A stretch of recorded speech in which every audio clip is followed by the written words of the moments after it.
Olá, seja bem-vindo a mais um Fuborecast. Hoje um podcast especial para você que gosta de jiu-jitsu. Estou aqui com campeão mundial, brasileiro, europeu e brasileiro e pan-americano. Adrien Rodrigues, seja muito bem-vindo, Adrien. Tá, obrigado, Costa, pela oportunidade de a gente falar um pouquinho aqui do esportes de Limeira e do jiu-jitsu em termos de cidade, em termos de mundial, paulista, essas coisas assim, tudo aí. Pai, não é pra qualquer um não, viu? Ó, aqui tá a medalha dele, ó. Aqui é uma medalha pan-americana, né? Essas duas medalhas desse ano, né? Do pan-americano, que eu lutei faz um mês, e do brasileiro, que eu lutei essa semana agora. Cara, domingo, essa aí tá fresquinha. E é uma medalha bonita, ó. Chegou domingo. Ó, medalha linda. Não é pra qualquer um, não. Vai lá. Ah, o cara é isso, o cara é aquilo. Ó, vamos, as duas aqui, ó. Parabéns, viu, Adrien? Obrigado. É isso aí, deve estar cheio de medalha lá na sua casa, lá, né? Esse ano a medalha do europeu escapou porque eu estava na reforma da academia no começo do ano, o europeu é em finalzinho de janeiro, e eu não consegui lutar o europeu, infelizmente. Não... Provavelmente era para ter o do europeu aí também. Mais uma terceira medalha. Eu não consegui para o europeu, foi em Portugal esse ano, mas eu estava na reforma da academia e não tinha como deixar lá. Então não consegui. Como é que chama essa academia? Essa é uma equipe GF Team Limeira. Uhum. É Escola de Artes, mas na verdade é Escola de Artes Marciais, GF Team Clube do Judô Limeira. E você tem projetos também, né? Criançada. Sim, a gente tem o projeto de chamamento da prefeitura e fora o projeto de chamamento a gente também tem um projeto particular na academia lá. E você fez um campeonato agora, né? Na cidade. Isso, fizemos um campeonato no ginásio Volucato, terceira edição da competição e novamente foi um sucesso.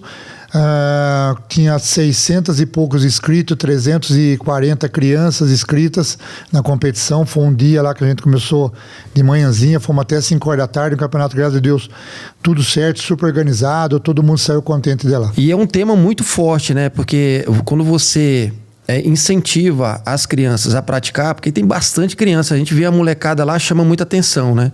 Eu acredito que o jiu-jitsu, incluindo nas escolas, em movimentos, em atividades, né, em eventos assim, é essencial, né? Principalmente para disciplina, respeito, hierarquia, isso é importante, né? Isso é muito importante, Costa, muito importante a gente incluir nas escolas, nos centros comunitários da cidade, não só o jiu-jitsu, todo tipo de esporte, porque o esporte em si ajuda a formação de caráter da criança, ajuda na disciplina, a criança aprende a respeitar os mais velhos, respeitar uma hierarquia.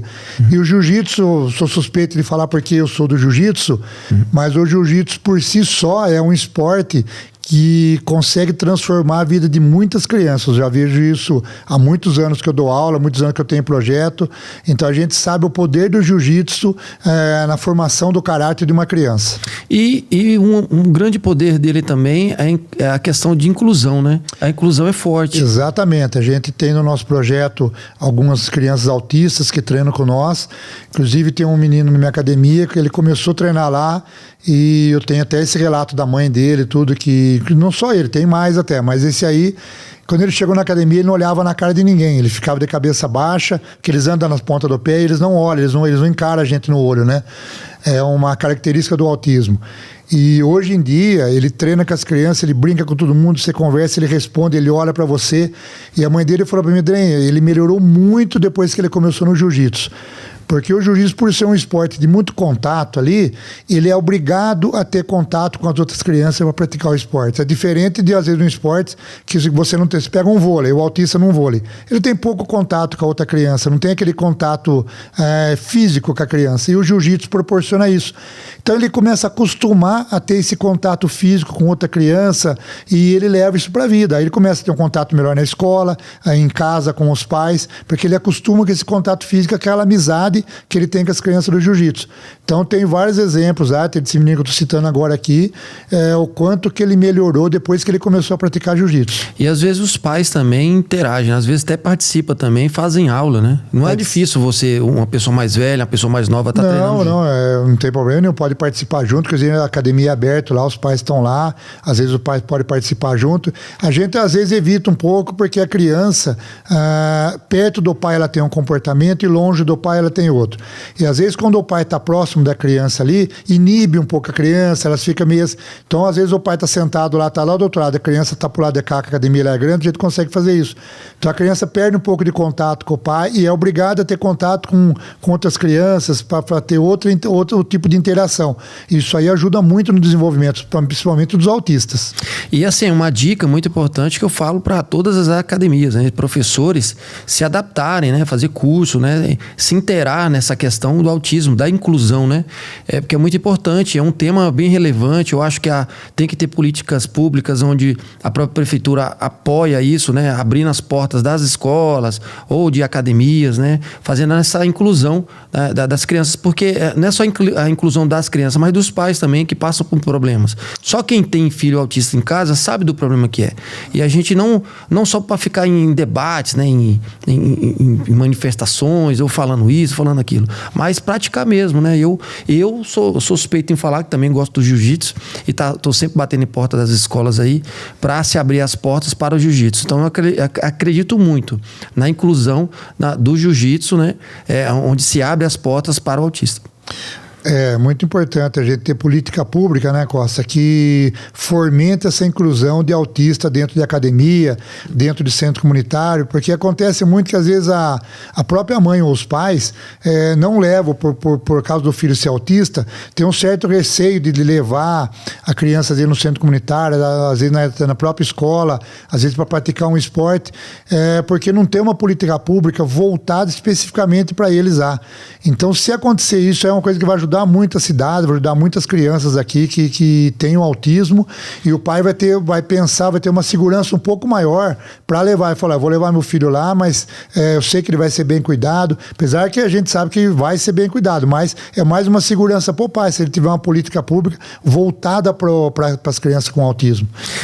Sim, eu apoio isso tremendamente. Mas aqui vamos falar um pouco mais sobre o Adri, né? Vamos lá, é um tema muito importante e quem sabe a gente entra de novo nesse tema, né? Principalmente do apoio. Adri, lá na sua infância, você já praticava atividade física? Você já começou desde cedo no jiu-jitsu? Como que era a sua infância? Não, eu sou velhinho já, né? Nasci em 66 e a minha infância foi de anos 70, anos 80 foi minha infância. Então de 75 até 80 e pouco foi a parte da minha infância ali. E a gente fala que aquele tempo não tinha mimimi, né? Que hoje em dia é muito diferente dos anos 80. A gente não chamava de bullying, mas na escola, com certeza. Eu era muito magro, alto, sempre fui magrelão. Hoje em dia eu sou mais forte um pouquinho, né? Mas eu era magrinho, pesava 60 quilos, tinha 1,80 m de altura. E não tem como, a gente sofria bullying na escola naquele tempo, só que não é como hoje, eu não tinha bullying naquele tempo.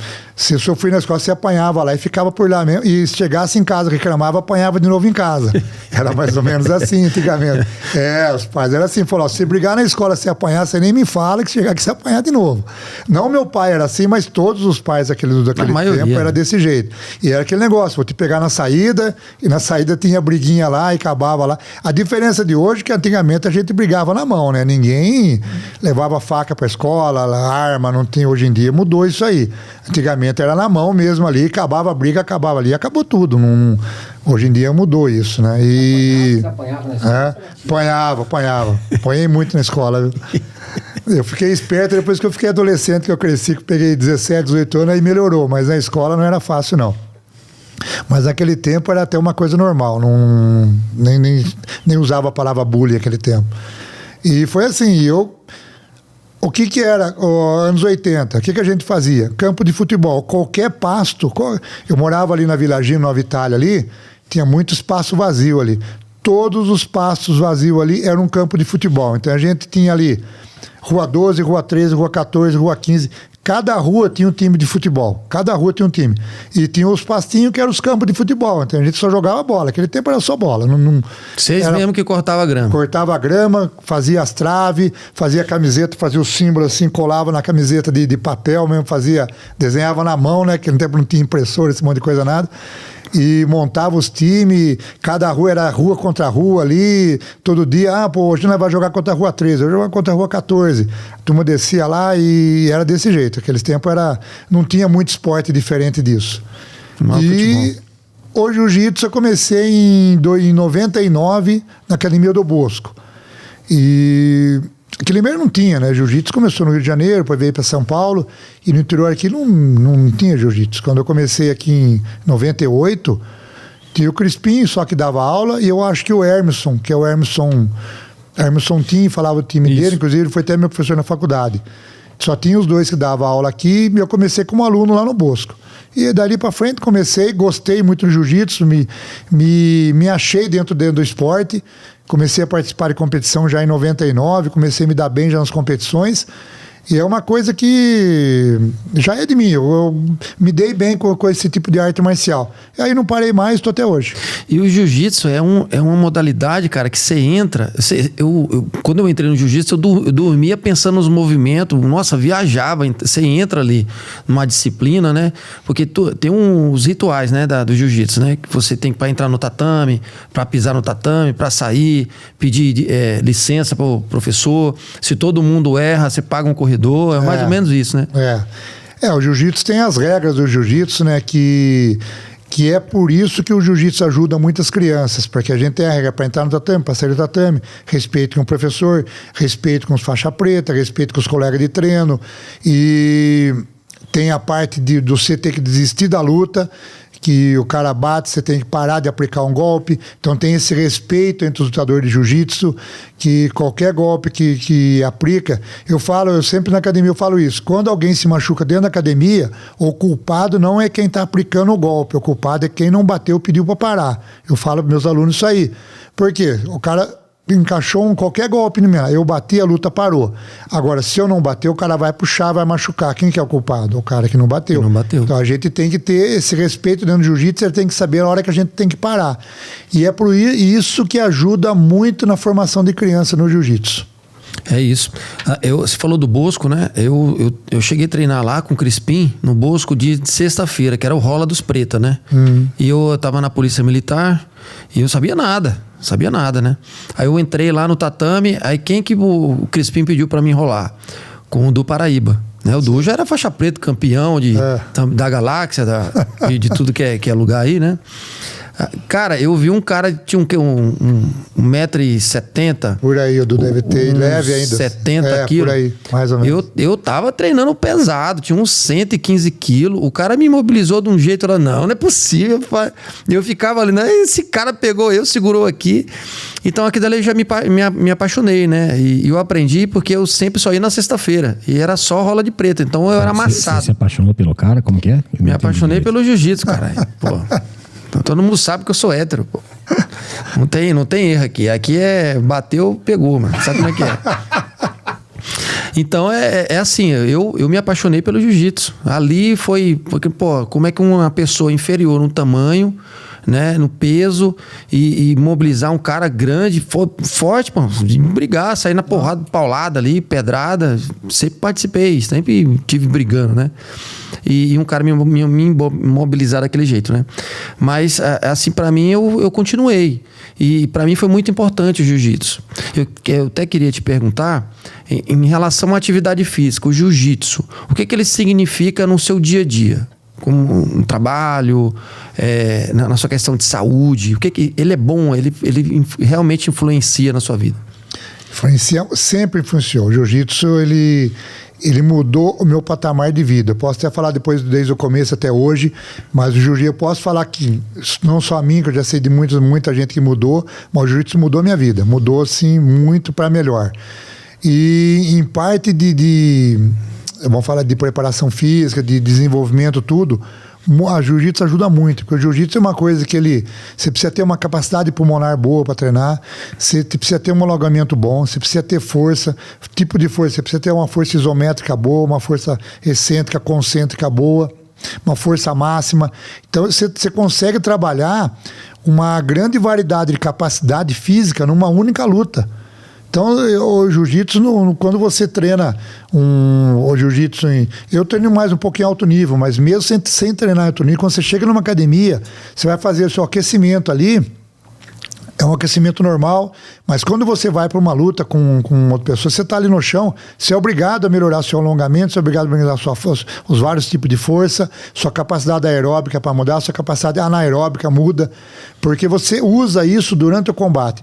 Isso, com o passar dos anos, você vai melhorando todas as suas capacidades, sua capacidade pulmonar, então você vai melhorando fisicamente. Naturalmente, assim, praticando uma luta, que é uma luta gostosa de lutar, é uma luta inteligente, que eu falo que o cara, para lutar jiu-jitsu, não é uma luta bruta, o cara tem que ser inteligente, porque ele tem que aprender o golpe, então uma pegada errada, qualquer coisa errada já muda tudo na luta. Então o cara, além de ele ajudar na parte física sua, na parte mental ele ajuda muito também, porque o cara tem que pensar para lutar, e pensar rápido, não é uma coisa que a luta ali é fração de segundo. Eu tenho as minhas decisões que eu tenho que tomar numa luta de jiu-jitsu, é uma fração de segundos que eu tenho que tomar a decisão. Se eu tomar a decisão errada, eu perco a luta. Então, eu vou estimulando a minha mente a tomar decisão rápida. Tudo através do jiu-jitsu. Então, a saúde é essencial. Você fora do jiu-jitsu, você acha que você não falta alguma coisa ali para atividade física? Lógico. A gente depende tudo de objetivo, né? Quando você treina em alto nível, você não consegue só ficar na academia. Você tem que fazer uma musculação, você tem que fazer uma parte aeróbica, você tem que fazer uma bicicleta. Não tem como você escapar disso, porque faz parte da preparação física para você participar de uma competição. Mas a pessoa que quer levar o jiu-jitsu como um hobby, para melhorar condicionamento físico, para melhorar condicionamento mental, o cara que trabalha o dia inteiro, vai na academia lá, faz um treino lá, dá aquela aliviada, conversa com todo mundo. Porque o jiu-jitsu tem muito disso. Todo mundo dentro do jiu-jitsu, a gente tem uma amizade muito grande entre os praticantes ali. Então, dentro da academia, você forma um ciclo de amizade lá, que você vai na academia, você vai lutar com o cara, você acabou ali, todo mundo cumprimenta, todo mundo é amigo, todo mundo vai embora contente, dando risada, cansado, chega no outro dia, tira todo o estresse. Então, isso que é importante no jiu-jitsu, não só a parte competitiva. Lá na academia sua, você costuma passar funcional também, cross-training, essas coisas relacionadas para o jiu-jitsu? Então, eu passo treino relacionado com o jiu-jitsu, assim, de kimono. Eu faço parte de aquecimento, a gente faz um aquecimento geral lá e o aquecimento específico. Então tem o aquecimento geral, a gente usa corrida, lateral, tal. Aí tem o aquecimento específico do jiu-jitsu, que é a saída de quadril, todos os movimentos específicos. Tem os drills do jiu-jitsu, mas é toda atividade física relacionada com a luta. Então é ótimo, porque eu falo assim, tem muita gente que às vezes no decorrer da vida deles, trabalho, escola e problemas e desculpas, né? Que às vezes a pessoa vive em desculpas, né? Não tem um tempo para treinar, não consigo ir na academia. Às vezes é vendedora, tá fazendo uma viagem. Então, isso a gente vai dar uma dica muito importante para você. Você pode fazer um treino aí na sua casa, no hotel que você tiver, um treino de funcional na sua casa, um treino específico, ou até mesmo aceitar um desafio, que a gente tem um desafio aqui, 21 dias, 21 dias de treinamento, onde você vai ganhar um resultado espetacular. A gente tem vários exemplos aí de resultado, e é de fácil acesso. Você pode entrar aqui no link, acessar no link aqui embaixo e pegar esse desafio, 21 ou treino funcional em casa. Tá bom, Julião? Bateu. Bateu, sim? Já dá para pegar um cortinho? E desse desafio, Adrien, a gente sempre tenta incentivar as pessoas ao esporte, à atividade física. A gente não pode parar. Porque isso, principalmente, aumenta a autoestima, a qualidade no trabalho, até mesmo no estudo. Você pega aquela molecada que é CDF, estuda pra caramba em casa e vai fazer um concurso público, passa lá em primeiro e segundo lugar. Aí vai fazer o teste físico, não passa. Então, se você às vezes tá fazendo isso, é importante você fazer atividade física, você pode fazer na sua casa. Não tem desculpa.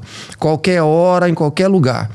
Peso corporal, você pega ali um degrauzinho na sua casa, ou compra um step, você faz abdômen. A gente tem várias dicas aqui no nosso curso, nessa atividade física, para você. Dicas de dieta, LPF, abdominal. Então é muito importante você fazer atividade física aí na sua casa.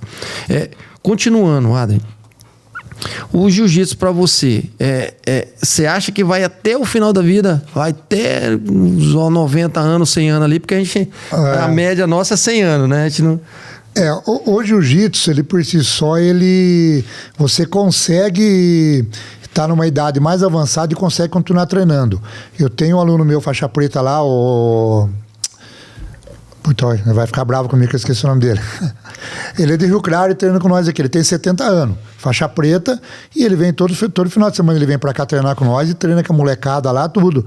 E treina normal com os meninos e tá praticando atividade física com 70 anos. Então eu espero não parar tão já. Eu gosto do jiu-jitsu, eu faço jiu-jitsu hoje em dia porque eu gosto de verdade, vou competir porque eu gosto de competir, não tenho mais por que competir, assim, de aquele negócio de tem que competir, eu vou porque eu gosto, e eu espero conseguir muito tempo ainda treinando ainda e competindo ainda.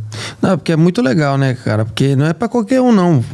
Aquela adrenalina de você ficar lá no backstage, você chegar ali pra ser chamado, chamar seu nome, né? Entrar ali no tatame, é só você contra o cara, não tem mais ninguém. Aí todo mundo berrando ali, gritando, faz isso, faz aquele movimento, faz outro, faz aquilo. Então é legal, tem gente que gosta disso, né? Tem atleta que, pô, ele nasceu pra competição, né? Já no treino não leva muito a sério, enrola e sai, curte. Eu conheço uns aí, viu? Mas na competição que é fera. É isso mesmo que acontece. É isso que acontece. Inclusive tem um menininho que começou a treinar com nós lá, é da Unicamp. Ele é chinês, então, Yun ele chama.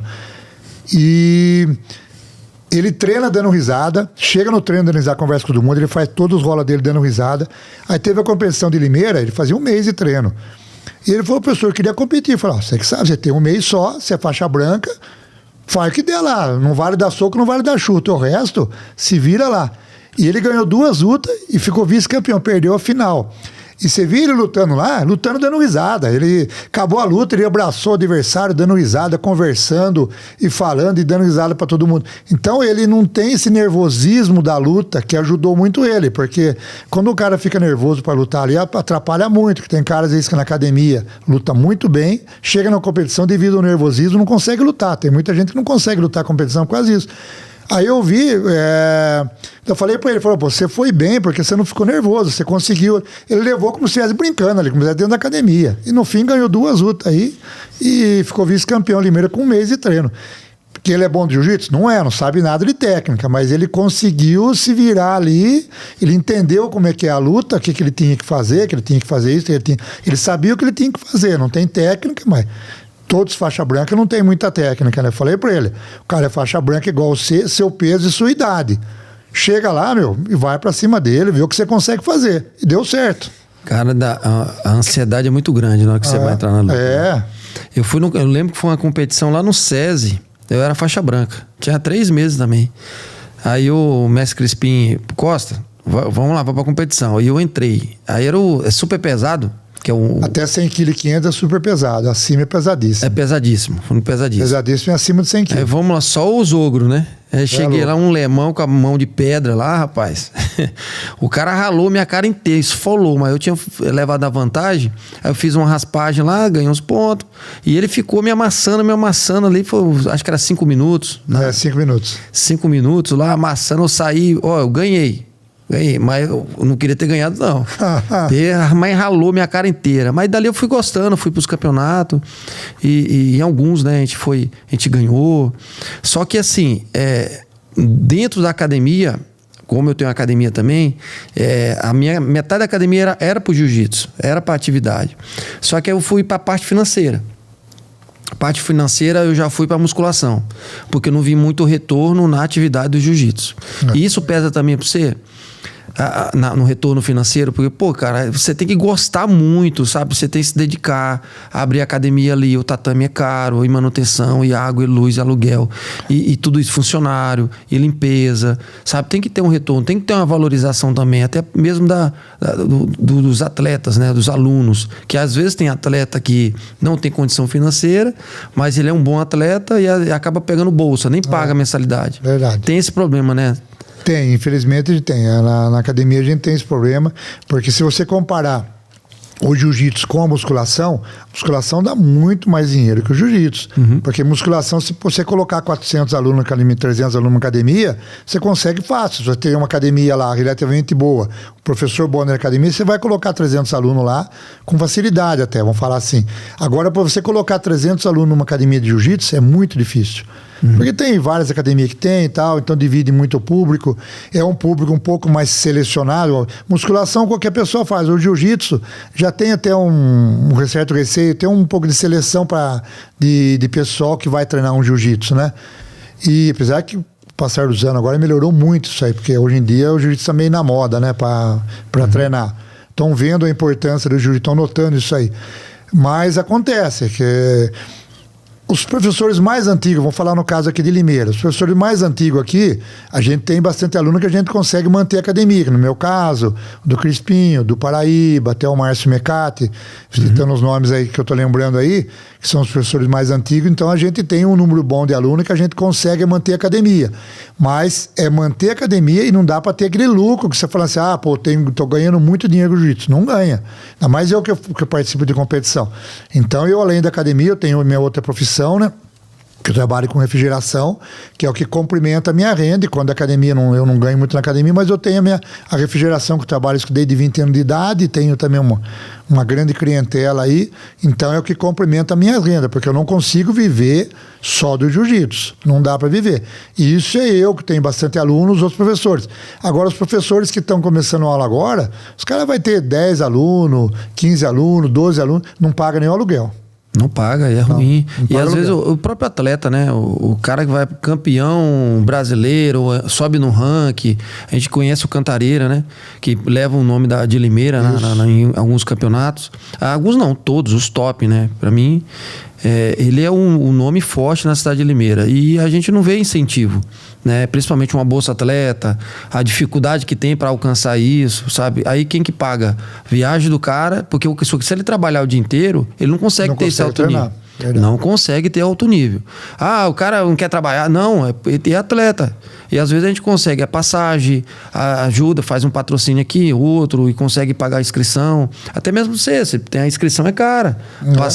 Passagem aérea, como que faz? Aí tem que arrancar de dentro de casa para jogar como atleta. O cara que tem medalhas, pan-americano, brasileiro, europeu. Então, cara, tem que ter uma solução. Então a gente tem que fazer mesmo políticas públicas, né, leis, onde se incentiva isso, um incentivo fiscal para uma empresa, algo desse tipo, né, para a gente valorizar o atleta também e tirar esse peso da academia. Que quem carrega esse peso é a academia. Né, o cara vai lá pro campeonato, a academia que tem que fazer a rifa, vender pizza, vender as coisas para pagar. Pô, chega disso, de esmola, né? Eu acho que tem que valorizar mesmo quem levanta no nome da cidade. Realmente, eu concordo com você. Inclusive tem um Cantareira que você citou. Cantareira é um cara que está despontando no jiu-jitsu, tá aí, luta no adulto, uma categoria super difícil. A categoria dele tem muito cara bom na categoria dele, e ele nas últimas competições está se destacando aí, levando o nome de Limeira para o mundo inteiro agora aí. Ele lutou europeu, agora provavelmente ele vai lutar o mundial, deve estar treinando para lutar o mundial, tenho certeza. E é um cara que tem grande chance de ficar campeão mundial esse ano, no adulto, faixa preta, tem uma grande chance de acontecer isso com ele, porque ele está muito bem. E é um cara que merecia um incentivo melhor da cidade, merecia um apoio da cidade. Eu, falar a verdade, eu ainda faço parte de competição, ainda luto em alto nível, mas eu já estou um cara que já estou parando, já estou quando eu treinei, quando eu era mais novo, quando eu comecei lá, sempre ganhei. O brasileiro eu ganhei 19 vezes o brasileiro, essa vez agora Só? 19 vezes eu ganhei o Campeonato Brasileiro. Não, e Maria. Tem muita medalha lá. O Pan-Americano, o Mundial, ganhei 6 vezes o Mundial, então. Mas eu já tô parando, mas isso aí sai tudo no bolso. Todas as minhas competições, tudo. Que nem eu fui lutar o Pan-Americano lá. A inscrição do Pan-Americano era $270. Você faz 6 vezes 3, 18. Você vê quanto você paga só na inscrição. Aí tem passagem aérea, tem estadia, tem alimentação, tem que nem o Cantareira. Se ele for lutar o Mundial agora, o Mundial nos Estados Unidos, ele vai ter que ir para em Los Angeles, lá na Califórnia, ele vai ter que ir para lá para lutar. Hospedagem. Tudo. É nada, uns 15 mil reais, aí chutando baixo, que ele vai gastar para lutar esse Mundial. Isso aí tem que sair de algum lugar, de um patrocínio, da prefeitura, da secretaria, alguma coisa para ajudar. Infelizmente a gente não tem isso. devido às políticas da cidade, não sei como é que é a parte de caixa, como é que funciona isso aí. Mas a gente teria que ter uma verba destinada para esse tipo de atleta, não só do jiu-jitsu, de outras modalidades também, que levam o nome de Limeira aí.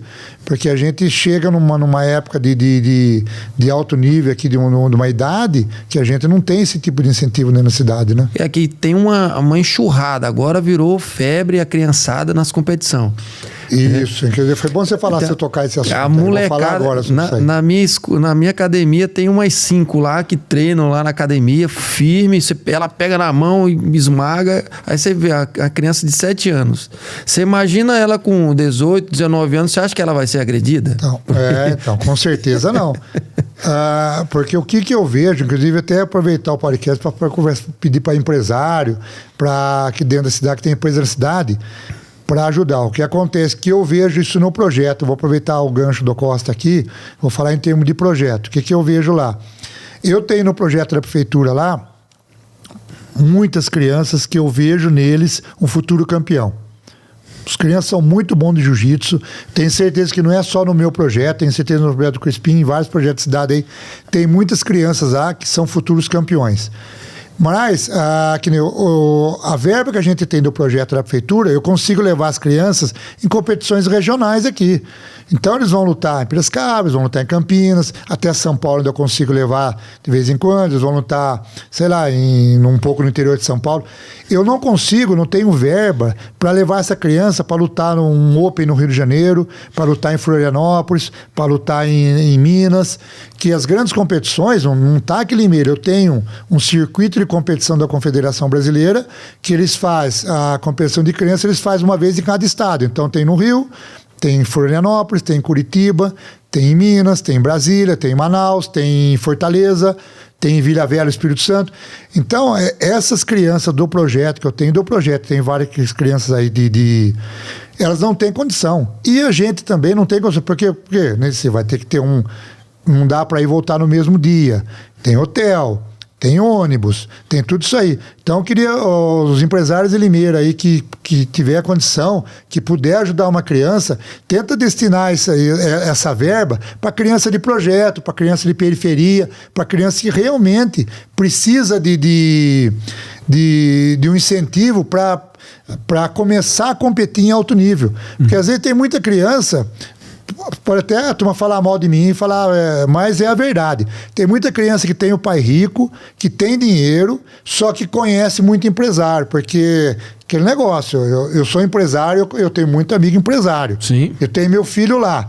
Eu tenho condição de bancar meu filho para uma competição, só que ele pega a ajuda de vários empresários amigos deles e leva a criança para competir. Não está errado, não está errado, é o filho dele e tal. Só que essa criança, às vezes, não precisa desse incentivo, porque ele tem, o pai consegue bancar. Tem recurso. Só que aquela criança que está lá na periferia, que está no centro comunitário, que está nas escolas lá, o pai não tem condição de bancar. E às vezes é uma criança que podia ser um futuro campeão mundial aí, levar o nome de Limeira, levar o nome da cidade, mas não tem esse incentivo. A prefeitura ajuda de conformidade que tem a gente tem no chamamento lá, mas eu não tenho condição de levar uma... É muito pouco. É muito pouco. Então, os empresários que puder ajudar, procura aí. Procurar o professor Crispim, o professor do Paraíba, que trabalham com criança um pouco de baixa renda, para ajudar essas crianças. Como que chama a sua associação? É Crescendo para o Futuro. Às vezes procura a Secretaria de Esporte, pergunta sobre a associação que direciona, às vezes pode mandar a verba diretamente para a associação e a associação pagar a inscrição, pagar a viagem, tudo isso. Pode ser direto, a gente não está pedindo Pix para a nossa conta, não, exatamente. Não está pedindo esse dinheiro para a conta do atleta nem nada. É para a associação até direcionar, porque ela já tem esse controle, já sabe quem as crianças carentes que precisam, porque o chamamento público foi feito para a inclusão, né? Para a pessoa que não tem tanta verba, tanto dinheiro, tem que ser direcionado. Inclusive, eu fiscalizo isso, né? Vou cair em cima do chamamento público para ver se realmente está sendo entregue, lógico, né? Esse trabalho para a inclusão, para a periferia, principalmente, para as pessoas que são carentes, não têm condição financeira. É para isso que serve o chamamento. Não para se pagar professores para dar aula para pessoas que já tem sócio de um clube, ou pessoas que já tá na elite. Tem que ter respeito, tem que ser aberto a todas as crianças, mas o chamamento é específico principalmente para as pessoas carentes. Então a gente tem que melhorar essa verba, aumentar o chamamento público, a gente tem que direcionar e incentivar as empresas, não desestimular elas, né? Mas incentivar as empresas a fazer essa doação para esse tipo de projeto, que é muito importante. Não, com certeza. A gente tem o projeto de chamamento do público do Jiu-Jitsu e do Muay Thai. Então, é tudo gratuito para as crianças. As crianças recebem o kimono, as crianças recebem, vai para a competição, a gente paga a competição, a gente tem a van, a gente tem o lanche para eles tudo, então eles têm tudo e é tudo gratuito. As aulas no centro comunitário são todas gratuitas, a gente tem no Ouro Verde, no Dores e no Amparo. E a gente está no Jiu-Jitsu umas 140, 150 crianças lá, no Muay Thai também deve ter umas 120 crianças e... É o que eu falei, a gente tem a verba, tudo direcionado para as crianças, elas têm condição, todos os meses eu levo as crianças minhas para competir, todos os meses o time de competição vai competir, e é o que eu falei, só que a gente não consegue levar eles numa competição fora do estado. Não dá, porque não tem verba para isso.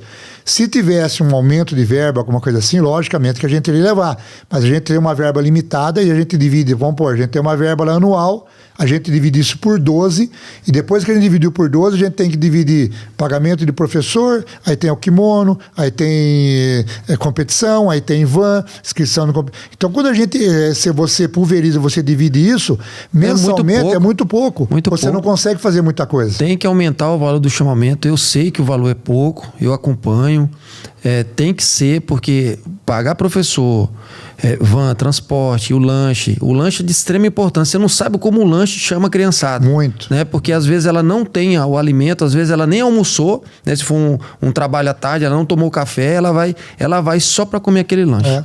Então é importante dar um lanche com condição, né? Um lanche bom, né? Assim, aceitável, né? Para as crianças no projeto. Então é importante tanto a prefeitura como a iniciativa privada, as empresas ajudarem o chamamento, ajudar as entidades. Às vezes tem muito projeto legal também, Adrien, que não tem essa associação. Que não tem. Você já está um passo à frente, porque você tá atualizado, né, na associação. Tá ali. Eu acredito que outras pessoas que possam ter projetos podem até procurar você, né, em relação a um direcionamento da verba. Pô, tem um cara ali que tem uma verba legal, ele quer ajudar, pô, direciona lá que se apoia os outros projetos, né? Não, é verdade, porque o objetivo nosso é ajudar as crianças de periferia, as crianças que necessitam. Então, não importa se ela faz parte do projeto ou não, ou do meu projeto, ou de outro projeto, de outra escola, de outro... Não importa, o importante é ajudar todo mundo. Então, se a gente tiver uma verba, mesmo que não faça parte do meu projeto, não tem problema nenhum, a gente vai, Adrien, tem 3 crianças aqui que vai competir, precisa de tal lugar, se a gente tiver essa verba de vida, a gente vai montar um time, porque na verdade a gente tem que montar um time da cidade de Limeira, a gente não pode dividir isso aí. Então a ideia é ter um time infantil aqui da cidade de Limeira, não importa qual é a academia, não importa qual é o projeto, o projeto é de Limeira, não é um projeto específico de ninguém.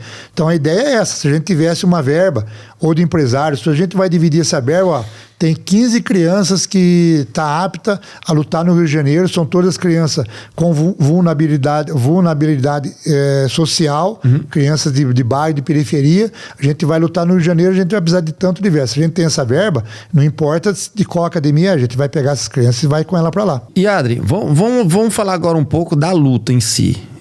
Qual que foi a luta mais difícil? A última agora foi o PAN, né? Ou foi o brasileiro? Brasileiro, que eu lutei domingo agora. Tem alguma luta específica? Pô, essa é difícil, esse é o cara sempre, o cara mais chato que tem, ele sempre tem aquele cara que é o rival eternamente, né? Sempre tem. Tem esse cara que também tá na mesma pegada sua? Você já se conhece também, né? Já. A gente tem o Megaton, que ele mora nos Estados Unidos. Megaton. Deve ser o quê? Vou ter que colocar um... Não, mas ele não é grande, não. Ele fala Megaton, mas ele é mais baixinho. Ele é pai da Mackenzie, que luta no UFC. O Megaton é pai da Mackenzie. E eu com ele a gente briga pelo ranking. E já faz... todo ano a gente briga, né? Esse ano tá de novo. Não sei. Eu perdi o europeu, então eu tô... Acho que vai somar meu ponto no brasileiro. Agora eu vou ficar uns 100 e poucos pontos atrás dele no ranking. Porque eu não lutei europeu, ele foi lutar lá. Mas a briga nossa é ferrenha ali no ranking. E a gente se cruza No Mundial, quando eu tenho o campeonato lá fora, com o PAN é lá fora, o Europeu é lá fora, o Mundial é lá fora. Então a gente se cruza sempre nessa competição aí. E é meio pega pra capar mesmo, porque ninguém quer perder, né? E a gente briga pelo ranking. Ele era campeão do ranking. Há 3 anos atrás ele era campeão, aí eu consegui ser campeão do ranking ano retrasado, e ano passado eu era campeão, e esse ano a gente tá brigando pelo ranking de novo. E o ranking nosso é alto. Se você pega a pontuação até de adulto, assim, os caras têm 800 pontos, 900 pontos. Nossa pontuação é 2.000 pontos, 2.000. Ele deve estar com 1.980 pontos e eu tô com 1.800 e pouco, por ali. Então a gente bate 2.000 pontos de pontuação. E 2.000 pontos em competições é muita competição. É muita, né? Pra somar. Cara, e tem alguma luta assim? Pô, essa daqui foi difícil. Tem. Foi na pontuação no último segundo ali, porque tem luta que se ganha no último segundo. Uma vantagemzinha. Já teve muita luta minha que eu fiz que já aconteceu isso. Muita. Mais especificamente eu vou falar do Mundial de 2022. Do Mundial 2022, fui lutar lá. Na minha chave, no meu peso estava o Megaton, que é o pai da Mackenzie, desculpa, é o contrário. No meu peso estava o Zé Mário Sperry. Quem é do jiu-jitsu conhece o Zé Mário, ele é um cara das antigas, um cara super bom de jiu-jitsu, um cara que já foi campeão do Pride, lutou muito MMA, um cara que era da Brasília Top Team lá do Rio, é um cara muito bom. E ele estava no meu peso, e no absoluto tinha o Megaton. Aí no mesmo dia eu consegui ganhar do Zé Mário e consegui ganhar do Megaton. Eu fiquei campeão mundial peso absoluto 2022, em cima do Megaton no peso, em cima do Zé Mário no peso, em cima do Megaton no absoluto.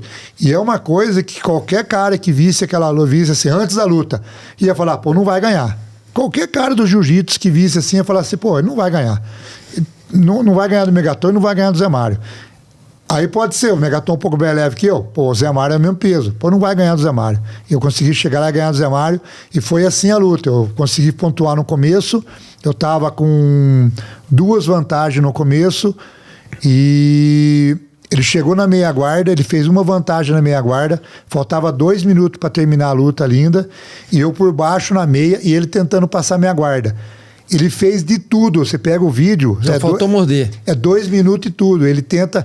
Ele gira para um lado, eu giro junto. Ele vira, eu vindo, ele bota na profunda e sai. E volta e dou a lapela por baixo. Ele quebra o joelho. Eu seguro a pontinha do pé dele. Ele consigo repor a guarda de novo. Vai.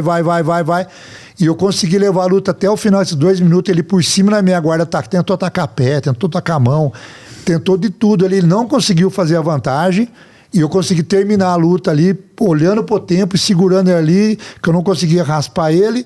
E eu falei, eu não posso deixar esse cara passar minha guarda. E a galera tudo gritando, não deixa passar. Segura aí, eu lá. E eu consegui segurar a luta até o final. Então a hora que eu ganhei, eu falei, puta vida. O cara levanta o braço assim do lado, né? Pra quem não entende muito, 2 minutos é uma eternidade. Uma eternidade. Eu acho que 10 segundos é uma eternidade, né? Você tá lá, acaba logo esse tempo aí. É muito difícil, né? Porque eu lembro, a gente tá falando faixa preta, gente. Faixa preta. Aí você vê, ó, o cara foi campeão também mundial. Às vezes é faixa azul, faixa roxa, marrom. O principal aqui é preta. Eu já participei de campeonato na azul, na roxa, na marrom. Eu lembro de uma luta, faixa roxa. Eu tava em Campinas e eu fiz a primeira luta, era pesadíssimo, né? Que é o acima do 100 quilos, pesadíssimo. E, pô, cara, eu derrubei o cara no Ippon, o cara tava com 140 quilos e era queda, hein? Derrubei o cara, abriu o tatame. O tatame descolou, assim. Aí os caras, ô louco, papai, voltou aquele negócio lá e foi uma luta bem pesada. Ganhei a luta. Aí na segunda luta, e chama o cara. Pô, cadê o cara, né? Aí ganhei por WO, né? WO, né? WO. Aí foi lá, ganhei, o cara levantou minha mão, eu saí. Aí, pô, ganhei legal, né? Foi andando, aí eu vi o cara sentado na arquibancada e tomando cerveja. Mas não, os caras é barrigudão, os caras já estão master, né? Aí cheguei, pô, mano, você não foi lá pra luta, cara? Você é louco, mano. Viu você derrubando o cara lá, abrindo o tatame, você acha que eu vou lutar com você, rapaz? Vou nada, eu vou tomar uma aqui, já abri a gelada, já tô na terceira, já. E assim, tem coisa divertida também, né? Mas tem linhas que é muito sério. O cara leva ali no padrão. Tem gente que vai nas lutas, vai nessas competições aí pra distrair, né? Leva ali na brincadeira, mas o jiu-jitsu tem gente que vive isso. Vive. E é outro nível. Tem um nível mais baixo, né, Adrien? Tem um nível de competição, até mesmo regional, mas tem uns níveis mais altos, né? Hoje, a gente pode falar, assim, com toda certeza, que o Brasil é o melhor jiu-jitsu do mundo? Ah, com certeza, não tenho o que falar. Inclusive, teve o Campeonato Brasileiro agora aqui que eu fui lutar lá, 8 mil inscritos. Maior campeonato do mundo, começou sábado passado, vai terminar domingo que vem. Todos os dias, começa a competição 8 da manhã, termina 7 da noite, com lutas, tem 12 áreas de luta lá, luta o dia inteiro. Hoje deve estar lutando, acho que é faixa azul, luta hoje. Então lutou Preta Master, sábado, domingo, aí começa faixa azul, faixa roxa, faixa marrom. Fim de semana que vem, o Cantareiro deve lutar lá. Que é o adulto. Que é o adulto, que é o faixa preta adulta, que ele vai lutar sábado e domingo. É as principais lutas, né? As principais. Então ficou esse final de semana agora foi os Preta Master, esse final de semana que vem os Preta Adulto. Mas para você ver o tamanho do jiu-jitsu no Brasil, uma semana de competição, começando as lutas, com 12 horas de luta, começando 8 horas da manhã até 7 horas da noite, o dia inteiro tendo luta. 8 mil inscritos. Então pra você ver o tamanho do jiu-jitsu aqui no Brasil, que todo mundo gosta. E cresceu muito, né? O jiu-jitsu teve o que eu falei que é a luta que está na moda agora. Porque todo mundo está enxergando os benefícios do jiu-jitsu, independente de se vai entrar em alto nível ou em etapa competitiva, o benefício que faz o jiu-jitsu. Então tem muito praticante. O brasileiro é um exemplo aí que quem vai lutar o brasileiro sabe que é um cara que se prepara um pouco mais. Não dá para entrar no brasileiro ser mal preparado, que você vai perder na primeira luta, não tem nem condição, né? Mas as competições regional aqui, qualquer um pode lutar, pode entrar e não tem problema nenhum. Então você acha o campeonato brasileiro, cara, é o mais importante aí, ó, pessoal. Que é o mais difícil do mundo, não tem como. Mais difícil do mundo. E não é pra qualquer um, não. Vai lá, é fácil, vai lá, negão. Sim, primeiro vai pegar a faixa preta, né?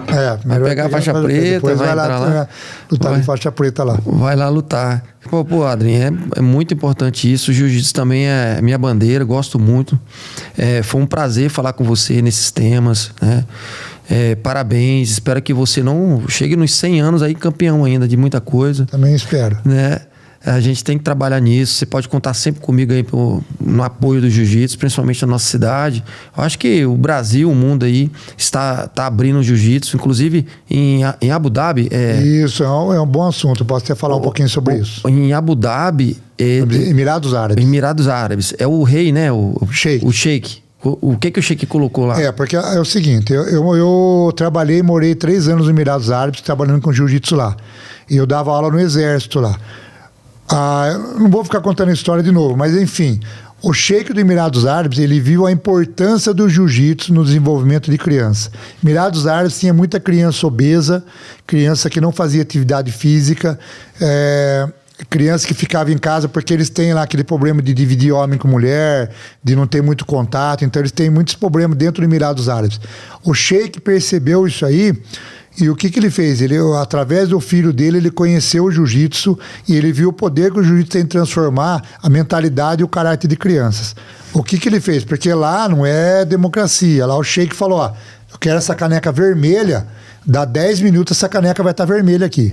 Não tem questionamento. E é um cara muito bom, o Sheik de lá. Não é um ditador, igual a gente vê falar por aqui. Não tem nada a ver disso aí. Ele manda no país, mas todo mundo no país é contente. Todo mundo idolatra o Sheik lá, porque ele ajuda muito o país dele, no Emirados Árabes, no caso. O que ele fez? Ele colocou jiu-jitsu em todas as escolas. Quando ele viu a transformação que teve a família dele, o filho dele, por causa do jiu-jitsu, ele colocou jiu-jitsu em todas as escolas do Emirados Árabes, tem jiu-jitsu. É no currículo escolar, né? Currículo escolar, tem nota, tem reprova, se o menino não tira a nota do jiu-jitsu, ele é reprovado. Aí ele colocou o jiu-jitsu no exército. Foi quando eu fui para lá para dar aula no exército. O que ele fez? Lógico, o cara do exército que nunca viu jiu-jitsu, o cara não quer treinar. Então, quando a gente chegou lá para conseguir fazer os militares treinar jiu-jitsu, era difícil. O que o Sheik fez? O Sheik percebeu que é esperto. O que ele fez? ele condicionou a faixa do jiu-jitsu com a promoção do cara. Então, o cara quando é soldado raso, para ele chegar a sargento, ele tem que ser faixa azul de jiu-jitsu. Para ele chegar a ser oficial, ele tem que ser faixa, no mínimo, faixa roxa. Para ele subir, para ser capitão, alguma coisa assim, ele tem que ser marrom ou preto de jiu-jitsu. O que aconteceu? O exército inteiro começou a treinar jiu-jitsu. Hoje em dia, todo o exército, hoje em dia já não tem mais esse paradigma lá, porque eles treinam, eles já sabem o que é o jiu-jitsu, e eles já treinam jiu-jitsu assim, por conta própria, assim, sem, porque tem academias lá que tem aula de jiu-jitsu. Mas a gente deve ter lá no mínimo lá uns 800 professores de jiu-jitsu brasileiros dando aula dentro do Emirados Árabes. Porque o Sheik conhece bastante gente. O Sheik, ele só quer brasileiro lá, ele não quer outra nacionalidade. Tem um outro americano, às vezes inglês, que tá lá. Mas ele quer os brasileiros, porque ele gosta muito do Brasil, gosta muito de brasileiro, por causa desse calor humano que a gente tem, né? Que a gente tem o jeito da gente tratar as pessoas, tudo. Então o Sheik gosta muito de brasileiro. Então deve ter uns 800 professores brasileiros hoje em dia. Quando eu fui lá, eu fui na primeira leva. Quando tinha 80 professores lá, a gente foi, acho que mais 160, foi logo no comecinho, foi em 2015 eu fui para lá. Aí eu fiquei até 2018 lá, depois eu voltei embora. Hoje em dia tem 800 professores dando aula lá, todos ganhando muito bem, todos têm família lá, todos estão muito bem lá. Você conhece, tem vários daqui de Limeira, inclusive. De Limeira tem vários que estão dando aula lá hoje em dia. E os caras estão realizados lá profissionalmente, estão sossegados, vivendo num país lá de primeiro mundo, né? E vivendo bem lá com a família. Então é mais uma porta que o jiu-jitsu abriu para brasileiro. E eu sempre falo que o cara que treina jiu-jitsu, o cara que é faixa preta de jiu-jitsu, em qualquer lugar do mundo que ele for, ele não fica sem emprego. Não fica sem emprego. Não fica. Porque você chegou numa academia, em qualquer lugar nenhum, falou, sou faixa preta de jiu-jitsu, tá aqui meu diploma e tal, ele vai ter emprego na academia do cara, porque todo mundo no mundo conhece o jiu-jitsu brasileiro hoje em dia e quer um professor brasileiro dando aula. Isso é importante. O jiu-jitsu é uma ferramenta, então analisa ela. Às vezes não tem um preconceito. Será? Não, tenta, faz, abre a porta, dá oportunidade.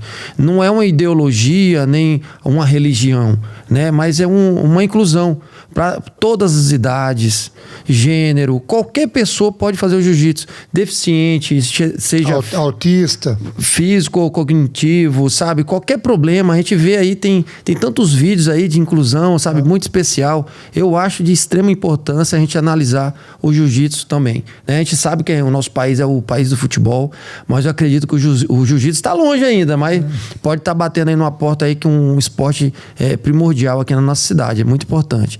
E quero te agradecer já pela presença, falar sobre esse assunto do jiu-jitsu, da inclusão, sabe? Eu acho que você é referência na nossa cidade. A gente tem que apoiar, sabe? Tem que valorizar os atletas e principalmente onde você chegou. Você chegou muito longe, pela idade, pela experiência como professor, passando adiante, principalmente para a molecada. Eu acredito que tem muita gente que apoia você, se espelha em você. Eu tenho maior consideração por você, acredito no seu trabalho e eu tenho certeza que o jiu-jitsu vai ser colocado na nossa cidade, no nosso estado, aqui no país, e pode ser, volte sempre, que a gente está fazendo aí já um segundo convite para a gente estar falando aí dos próximos campeonatos que você tiver, né? E muito obrigado pela sua presença e as considerações finais aí, o pessoal que está te assistindo. Agradecer ao Costa aqui pela oportunidade, a gente falar um pouquinho do esporte, do jiu-jitsu, a gente poder falar um pouquinho do projeto social, das crianças. Tenho certeza que quem assistir o podcast vai procurar saber um pouco mais do jiu-jitsu. A pessoa não sabe nem o que é o jiu-jitsu, vai procurar saber um pouquinho mais. E é graças ao Costa que deu essa oportunidade para a gente falar aqui. Obrigado, Paulo. Obrigado, meu. Seja bem-vindo. Obrigado. Tamo junto.